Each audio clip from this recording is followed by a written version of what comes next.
ধরুন একটা পাগলা কুকুর কিংবা বিষাক্ত সাপ আপনাকে কামড় বসিয়ে দিল, আপনি কি করবেন তখন? ওই পাগলা কুকুর কিংবা বিষাক্ত সাপকে কি এটা বোঝানোর চেষ্টা করবেন আপনি এই কামড় ডিজার্ভ করেন না?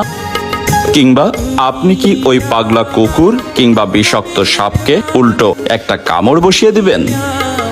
নাকি কুকুর কিংবা সাপটিকে এটা বোঝানোর চেষ্টা করবেন তারা কাজটি ভালো করেনি? না, আপনি এসব কিছুই করবেন না। আপনি ক্ষতস্থানের পরিচর্যা করবেন শুধু। সেলফ রেসপেক্ট মানে হচ্ছে সব বিষয়ে সবার সাথে তর্কে না জড়ানো। রাস্তায় হঠাৎ করে কারোর সাথে ধাক্কা খেলেন, সরিটা আপনি আগেই বলে দিয়েছেন, দোষ জারি হোক। এটা শুধুমাত্র আরেকজনকে রেসপেক্ট দেখানো নয়, এটাও এক ধরনের